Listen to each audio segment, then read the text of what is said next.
কিভাবে দোকানদারকে মারতেছে।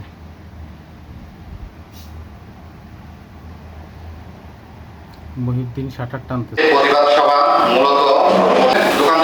আমরা সকলে পুরানো ভাড়াটিয়া সৈয়দ নাফিস আহমদ এর 15 বছর যাবৎ ব্যবসা করে আসছি অত্যন্ত সুনামের সহিত। পাশে উল্লেখিত ব্যক্তিগণ সৈয়দ নিয়াজ আহমদ ওরফে আরিফ, সৈয়দ মিরাজ আহমদ ওরফে ওয়াসির, সৈয়দ নাফিজা এবং মোহাম্মদ মহিউদ্দিন এরা বিভিন্ন সময় দোকানে চাঁদা দাবি করে এবং দোকানদার ক্রেতা আসলে ক্রেতাদের চলে যেতে বাধ্য করে।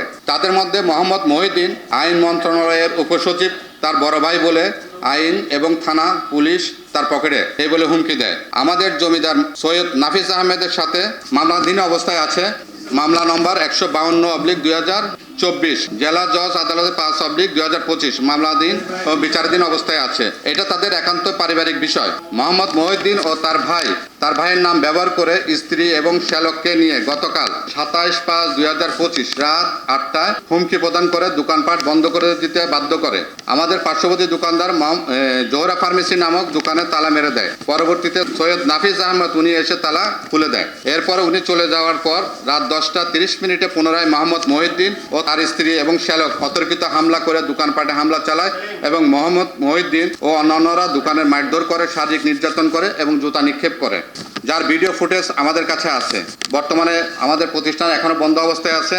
আমরা এই সন্ত্রাসী কর্মকাণ্ডের সাংবাদিক বন্ধুদের দ্বারা প্রশাসনের মাধ্যমে দৃষ্টান্তমূলক বিচার চাই। 27/5/2025 আমরা ওইখানে আজকে 15 থেকে 20 বছর ধরে ব্যবসা করে আসছি। তো আমাদের সাথে প্রথম পক্ষের চুক্তি আছে, চুক্তির মধ্যে আমরা ব্যবসা করছি, ওনাকে ভাড়া দিচ্ছি। তো এমত অবস্থায় চলতেছে।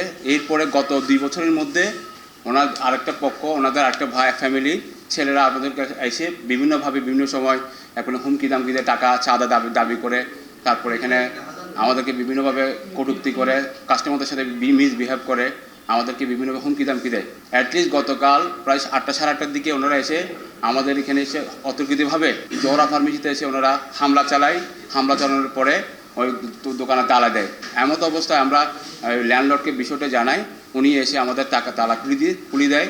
এরপরে ঘন্টা 2 ঘন্টা পরে আবার ওনারা এসে দোকানে ওই জোহরা ফার্মেসি নামক দোকানে এসে ওনারা হামলা চালিয়েছে এবং মারধর করছে এবং তালা দিয়েছে। এমত অবস্থায় আমরা এটা এই ব্যাপারে আমরা আমার ল্যান্ডলর্ডকে আমরা আবার এনে এটাকে কোনো রকম আমরা দিয়ে এখানে আমরা কোনো একটা ব্যবস্থা নিয়ে আমরা থানায় যাই, এখানে সাধারণ ডায়েরি করি। না, আমরা চাই আমাদের উপর যে দোকানদার ভাইদের উপর যে সন্ত্রাসী হামলা হয়েছে এবং আমাদের যে দোকানপাট ভাঙচুর করেছে, দোকান না খোলার যে হুঁশিয়ারি দিয়েছে, এটা একটা দৃষ্টান্তমূলক আমরা বিচার চাই।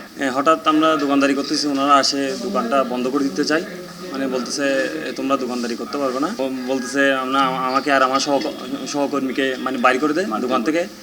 তো আমার সহকর্মীকে মারধর করে, এরপরে দোকান মানে তালা লাগাই দেয়।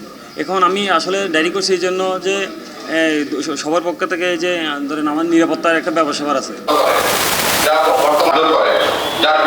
আমার দোকান নিচে দোকান আছে, দোকানগুলোতে আমার ছেলে, আমার দ্বিতীয় পক্ষের ছেলেগুলো, আমার 2টা ওয়াইফ, দ্বিতীয় পক্ষের ছেলেগুলো এসে খুব অত্যাচার করে, আমাকে মারধর করে, তারপর ভাড়া দাবি করে। আর আমার মেয়ে একটা বিয়ে দিয়েছিলাম, ওর জামাইটা খুব বেশি ওদের উস্কাচ্ছে, এরকম মারধর, আমাকে তো মেয়েরা কমর টমর সব ভেঙে ফেলেছে। আমি কি আমার দ্বিতীয় পক্ষের ছেলে প্রতিরোধ করতেছে, এখানে ইঙ্গিত দিচ্ছে যে আপনার ওই আমার মেয়ের জামাই আসলে মেয়ের জামাই ওদেরকে উস্কাচ্ছে, মেয়ের জামাই মানে নেবার জন্য চেষ্টা করতেছে।